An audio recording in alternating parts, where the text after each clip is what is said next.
gente entenda, para que a gente esteja sempre alerta, como um povo de Deus zeloso, como um povo de Deus diligente, como um povo de Deus prudente. Vigilância não é medo. Vigilância é prudência. Vigilância é excelência. Não é medo. Esse alerta que eu venho trazer hoje para a igreja de Deus é um alerta de vigilância. É um alerta de excelência. É um alerta de constância. Não é um medo. Não é um pavor. Existe uma ordem bíblica. Sejam sóbrios. Sejam prudentes. Vigiai e orai. Orai em todo o tempo. Estejam vigilantes. Mateus, no capítulo 26, versículo 41, diz isso. Orai, vigiai e orai. O povo de Deus tem que vigiar, tem que estar alerta, porque existem guerras. Existe essa ordem. Nós devemos entender e viver como um povo de Deus prudente. Mateus, no capítulo 10, no versículo 16, fala: sejam prudentes como as serpentes. Nós devemos ser um povo prudente, um povo diligente, um povo sóbrio, um povo inteligente, um povo que tem cautela, um povo que tem estratégia, um povo desperto. Nós devemos ser esse povo sensível, um povo sábio, um povo que sabe evitar ataques, como a serpente que está pronta, que é diligente, que está ali vigiando. Ela não dorme. A serpente está todo o tempo ali em estado de alerta. Nós devemos ser sempre esse povo alerta. Nós devemos ser um povo focado no reino. Um povo que discerne os tempos. O tempo que nós estamos vivendo. Nós devemos identificar ameaças. Nós devemos ter entendimento. Nos revestir com o capacete da salvação. Para que a gente possa entender e discernir as ameaças. Ameaças que vêm também nas nossas mentes. Ameaças que vêm do nosso coração. Dardos inflamados do maligno. Nós devemos estar em prontidão. Nós devemos ser um povo que tem que discernir situações perigosas. Nós devemos ser um povo que está ali pronto para evitar preocupações, para evitar quedas, para evitar embaraços. A palavra de Deus diz: cuide para que você não caia. Todo aquele que está de pé, cuide para que não caia. Se a palavra de Deus diz isso, existe uma queda, existe uma probabilidade, existe um risco, existe algo, e nós devemos estar alerta. Nós devemos discernir. Sabe, meus irmãos, o maior perigo não é a guerra, é o relaxamento. Nós não devemos ser um povo relaxado. A guerra não é perigo porque nós temos um Deus vivo, um Deus que guerreia por nós, um Deus que vai à frente, um Deus que manda um anjo, um Deus que traz uma coluna, que traz uma nuvem. O maior perigo do povo é o relaxamento, é o descontentamento, é a murmuração, é a cegueira. Porque nós não conseguimos ver o poder do nosso Deus, a intervenção do Deus. Nós não conseguimos ouvir a voz do Espírito. Esse é o maior perigo. E eu quero que vocês abram em Juízes capítulo 18.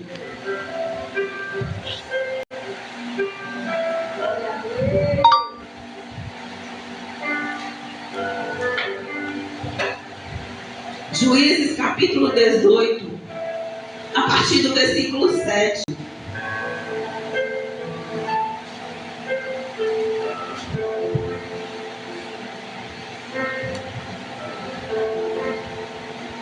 Venho falar aqui para vocês de uma cidade chamada Laís. Eu fiquei impactada quando eu li essa história. E eu ruminei muito esse capítulo, porque o Senhor ele tem muitos mistérios aqui para nós.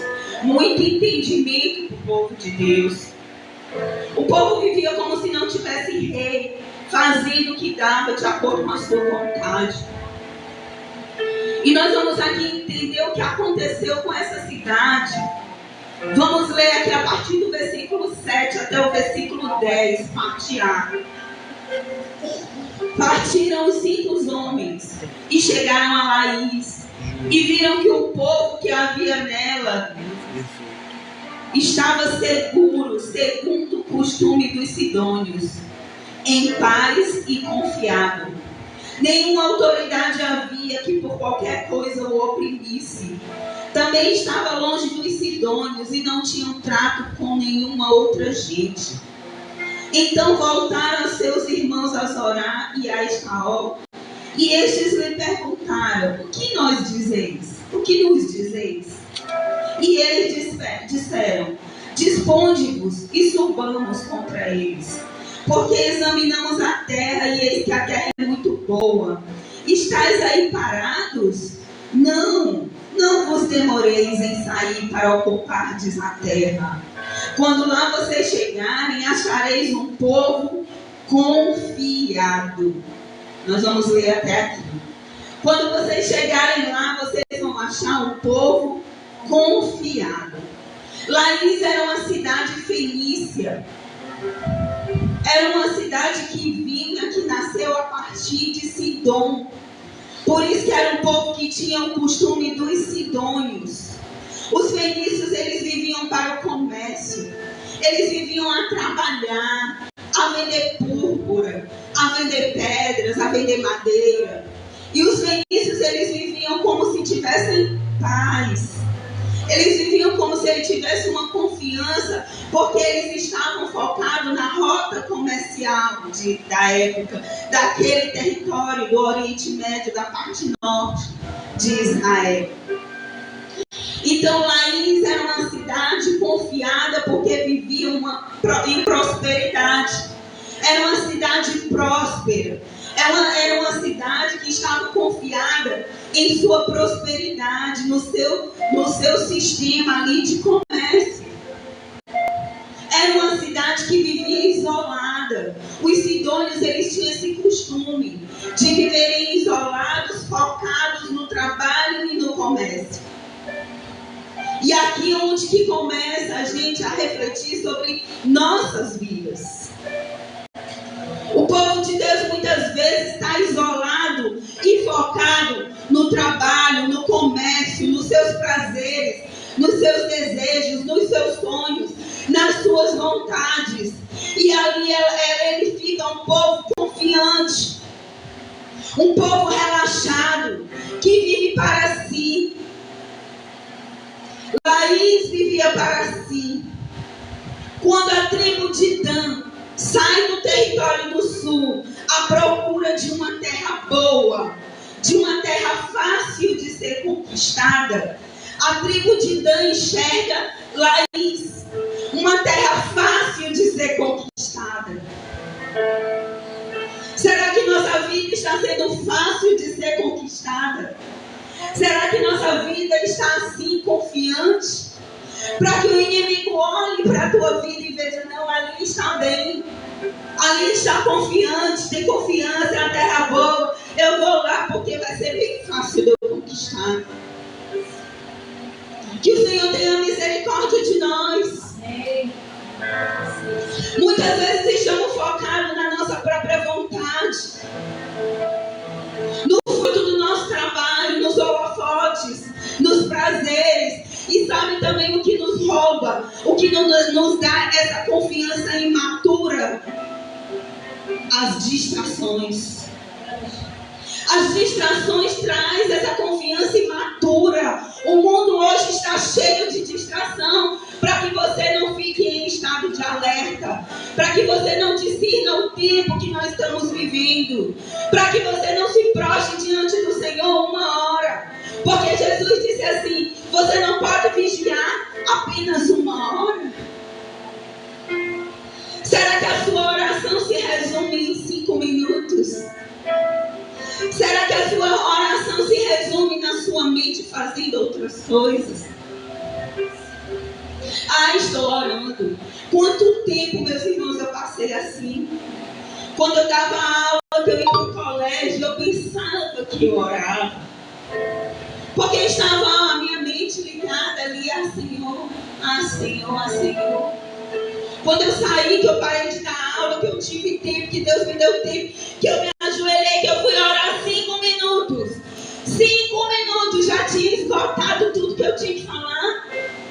Parecia que não acabava o tempo, era apenas 5 minutos.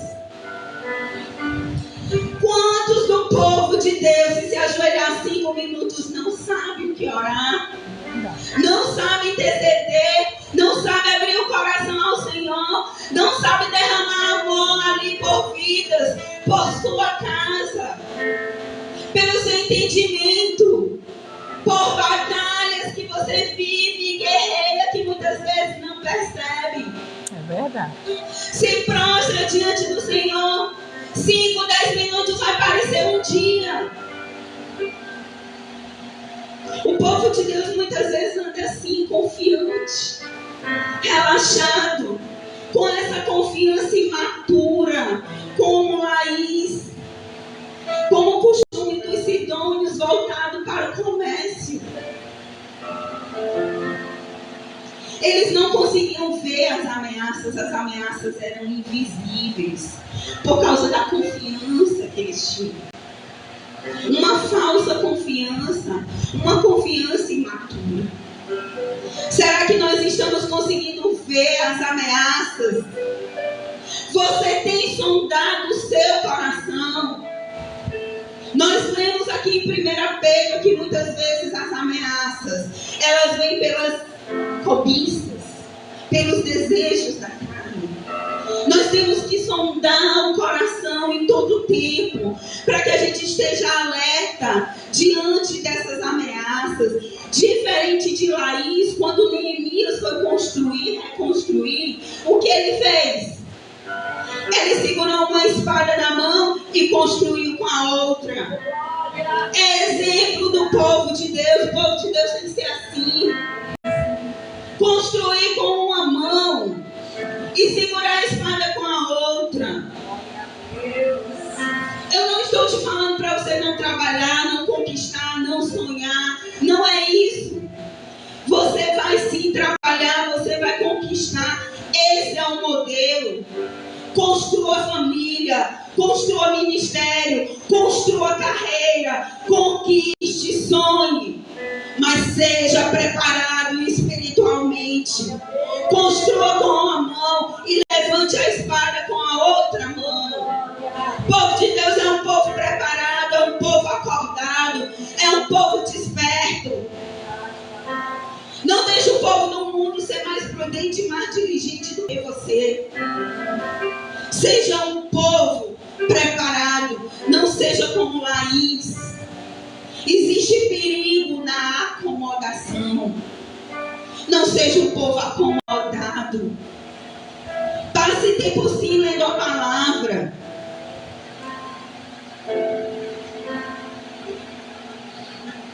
Passe um tempo com o seu irmão. A palavra de Deus diz que existe perigo no isolamento, ciência. Existe perigo na falta de comunhão, no partir do pão, a necessidade do irmão. Existe perigo nesse isolamento. O povo de Deus deve estar estar. O povo de Deus deve estar em comunhão. O povo de Deus deve estar em oração. O povo de Deus deve fortalecer o outro. É isso mesmo. Nós devemos nos fortalecer uns aos outros. Glória a Deus. Acender a chama uns dos outros. Laís e Guerra não tinham alianças, não tinham exércitos para guerrear por ela, não tinha preparação militar, não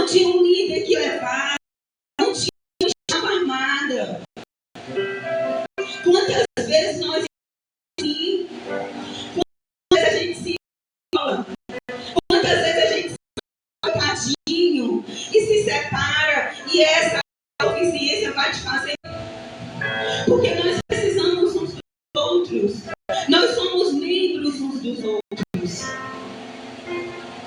Eles estavam ali, a palavra de Deus fala, não tinha aliança com a identidade do inimigo invadir. Essa semana eu vi um relato de uma família que se isolou, se prendeu e disse que ali ia morrer. E queria morrer. Estava isolada.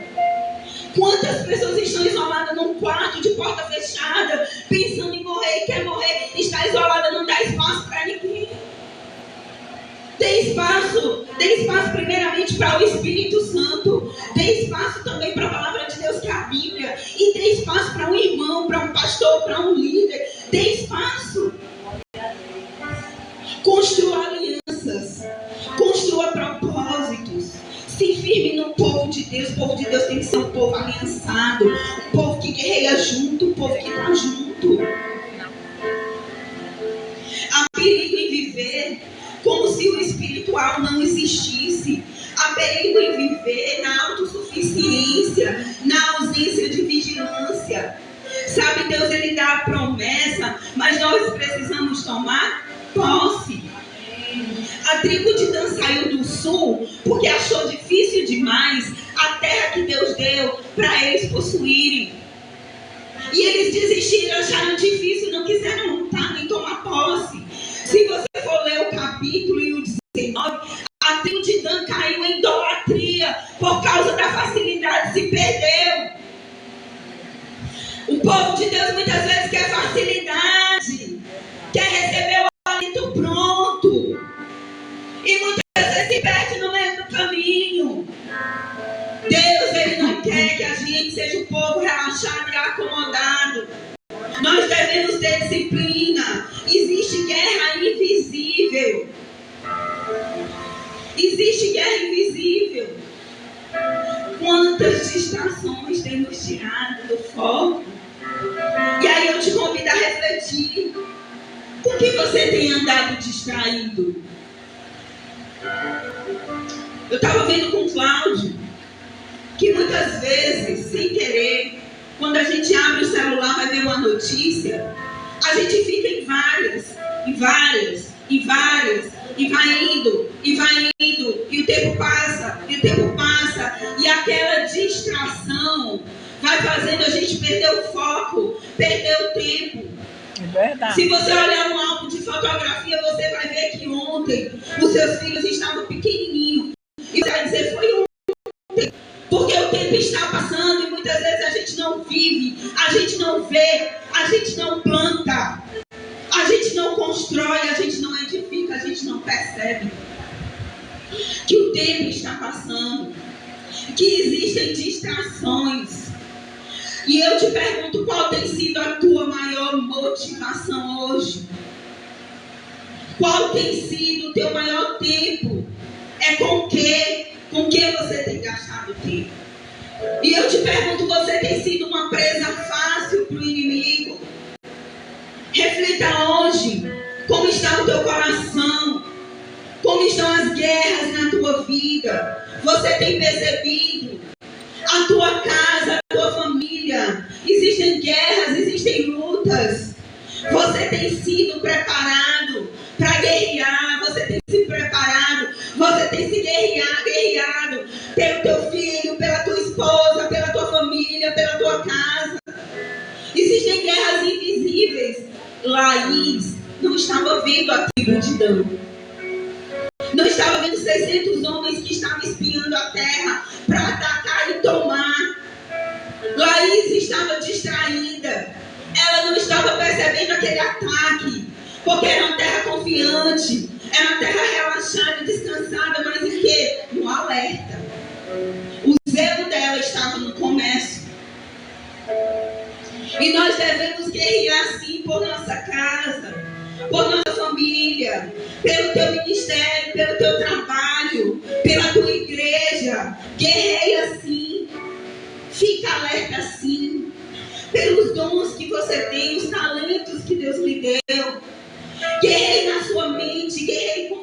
lábios. Profetize a palavra do Senhor.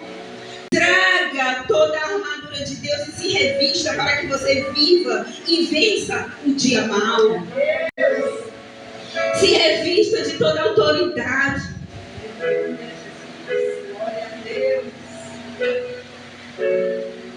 Uma vez um pastor me ensinou, quando ele estava me discipulando: ore sempre para que você tenha a alegria da salvação.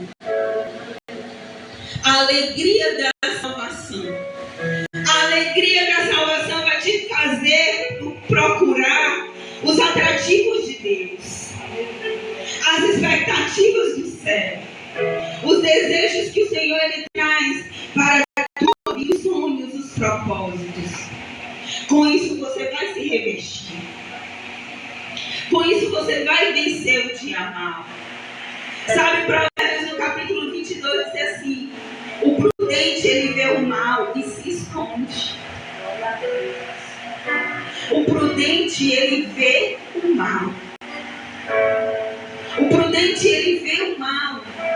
Se o pai de família soubesse quando vem o ladrão, ele fecharia a porta. A palavra de Deus diz: vigiai, porque você não sabe o dia nem a hora que o Senhor vem. Então o povo de Deus tem que ser um povo vigilante. Eu repito várias vezes: vigilante, sóbrio, vigilante. O prudente ele vê o mal e foge. Fugir do mal. E a Bíblia vai mais além: fuja de toda aparência de mal. Ela vai mais além: fuja da aparência do mal. Se você está vendo que é um caminho mau, fuja. Se você está vendo que é uma companhia má, fuja. Se você está vendo que é uma obra má, fuja. Se você está vendo que é um pensamento maligno, fuja. Se você está vendo que está sendo plantado no seu coração maldade, fuja. Se você está olhando no celular o que é mal, fuja. Fuja de toda aparência do mal. Nós precisamos ter estratégia de defesa. E a fuga é uma estratégia de defesa. A disciplina contínua é uma estratégia de defesa. Tenha disciplina. A disciplina é uma estratégia de defesa. Você sabe que tem povo de Deus que acorda no escove os dentes. Isso não é para o povo de Deus. Nós devemos ter disciplina. Nós devemos ter disciplina. Nós devemos estar nossa lamparina acesa em todo o tempo. Lá em Levítico, o Senhor ele dá instrução para que a chama não se apague. Que não falte o óleo. Que não falte o azeite. Que você não apague o Espírito. Porque o Espírito ele te convence. O Espírito ele traz arrependimento. O Espírito intercede por você, ele te ensina. O Espírito Santo te conduz para perto de Deus. Não apague o Espírito, é uma estratégia de defesa. Mantenha sempre óleo, o Espírito Santo vivo na tua vida. Eu estava estudando ali porque vocês sabem que Israel ele está em guerra, né? Novamente. E eu estava estudando ali sobre o desenvolvimento tecnológico do domo de ferro. Como ele desenvolveu essa estratégia de defesa muito bem desenvolvida a partir do final dos anos 90. Em 2000 começou a ser implantado. A última estratégia foi agora, em 2017. Ele não só desenvolveu para mísseis de pequeno alcance, ele desenvolveu de médio e de longo alcance. Ele tem 3 estratégias de impedir os mísseis de cair. Eu não lembro muito o nome, mas eu lembro que tem o estilingue de Davi, que é o médio, de médio alcance. Tem o Erron mísseis de longo alcance. Ele está preparado, ele está em alerta, toca uma sirene. Tem um alerta, ei povo, vai lá para baixo. Se protege, que nós estamos entrando em guerra. Ele alerta, ele tem estratégia de defesa. Ele desenvolve, ele estuda, ele busca. É uma das melhores, é a melhor estratégia de defesa do mundo. Então é um exemplo para o povo de Deus desenvolver estratégias de defesa. Israel viu que ele estava em constante ataque. E nós temos que ver que nós também estamos em constante ataque. Que nós temos que desenvolver essas estratégias de defesa. Eu orar pelo Cláudio orar por mim, nós orarmos juntos, nós orarmos em família, nós nos revestirmos em conjunto, nós estarmos cobrindo um ao outro. São estratégias de defesa. Nós não devemos dar brecha para o inimigo. O inimigo ele só tem uma brecha. Quando houve um ataque do 7 de outubro, Israel estava ali festejando, estava em festa. O inimigo estudou quando que eu vou atacar. Quando que nós vamos atacar? Esse dia eles comemoram a festa, tal. Então eles vão estar ali. Nós vamos atacar nesse dia. Olha só como o inimigo é perspicaz. Eles estavam confiados como Laís. Eles estavam ali. Eles estavam desprevenidos. Quantos de nós estamos assim? Confiar que o inimigo não vai atacar. O inimigo não vai atacar aqui não. Eu sou homem de Deus. Eu sou forte e corajoso. Eu sou determinado. Mas nunca pega a Bíblia para ler. Será que realmente o inimigo não vai atacar? Será que o inimigo não ataca na tua casa através da tua língua? Será que tu está confiada? Não. A minha boca é do Senhor. Mas a palavra de Deus diz: cuidado com a língua, porque nenhum homem domina. Então nós devemos desenvolver estratégias. Israel está aí para nos mostrar. As guerras estão aí para nos mostrar. Nós devemos desenvolver isso, meus irmãos.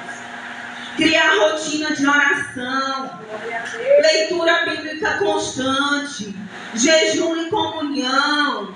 E uma das coisas que eu achei muito interessante aqui quando eu estava estudando, que Deus falou no meu coração: examina o teu coração. Como Davi fazia constantemente: Senhor, examina meu coração, vê se há algo mal, Senhor, vê se há algum caminho mal, algum intento mal, e guia-me pelos caminhos eternos. A palavra de Deus diz que os puros de coração verão a Deus. Todo dia eu oro: Senhor, purifica meu coração. Senhor, toma o meu coração. O meu coração é enganoso, traz a pureza para o meu coração. Sabe por quê? Porque eu quero te ver, Senhor. Eu quero te ver, Senhor. Os puros de coração verão a Deus. Quem quer ser puro de coração? Purifica o teu coração na palavra. Purifica o teu coração diante do Senhor. Examina o teu coração. Vê se há algum caminho mau. E para finalizar, eu te pergunto: tu tem ouvido Deus? O que nos sustenta é ouvir Deus. É ouvir o Senhor. É discernir a voz dEle. Nós precisamos ouvir. Ele fala, igreja.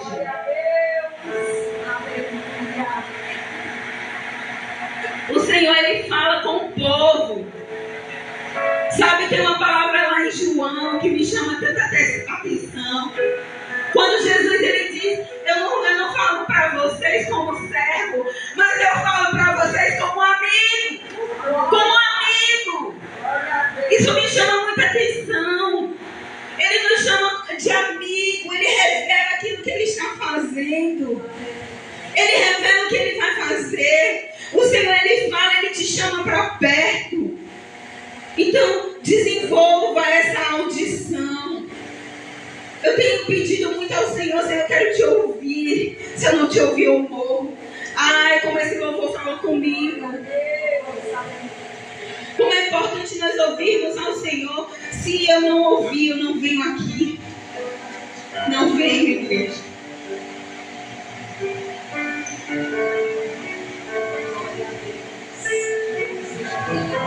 Que o povo de Deus não seja religioso, não seja fariseu.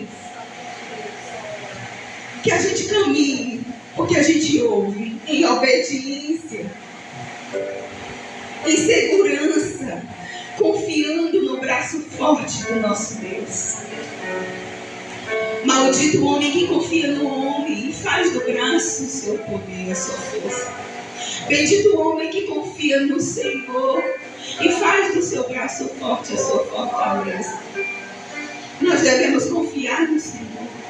Para a gente confiar no Senhor, a gente tem que ouvir o Senhor. Gideão, ele só foi porque ele ouviu o Senhor. E ele quis prova se realmente ele estava ouvindo o Senhor. E ele disse: anjo, fala comigo de novo. Senhor, se tu está falando, me confirma porque eu vou. E ele foi só com 300. Porque ele estava com o Senhor. Ele estava no Senhor. Ele confiou no braço forte do Senhor. O livro de Juízes, em todo o tempo, quando o povo clamava, o Senhor estava em prontidão. E o Senhor demonstrou que quem livrava, que quem fazia, que quem operava, era o braço forte do Senhor. Foi com Débora, foi com Sansão, foi com Gideão, foi com todos os juízes que ele levantou, os homens que ele levantou. Não é diferente nos dias de hoje. Quem faz por nós é o braço forte do Senhor. Tem um ensinamento que eu vou carregar para a minha vida o tempo todo, pastora Rosa. Eu nunca mais vou esquecer. 99 é o Senhor e 1% sou eu. Guardei, tá aqui, ó. 99 é o Senhor e 1% sou eu. 1% de buscar, 1% de me prostrar, 1% de me humilhar, 1% de me render e de dizer: Senhor, é tu. Glória a Deus. É o Senhor. Então, que o Senhor nos dê força, nos dê entendimento, nos dê sabedoria, revelação, audição. Que os nossos olhos espirituais fiquem abertos, os nossos ouvidos, para que a gente possa entender, viver e conquistar tudo aquilo que Ele nos deu, na força e no poder do Senhor. Amém? Glória a Deus. Esteja no canto aí, cada um. Eu pedi você a ficar de pé, para todos. Tem os alertas espirituais nesse momento do coração.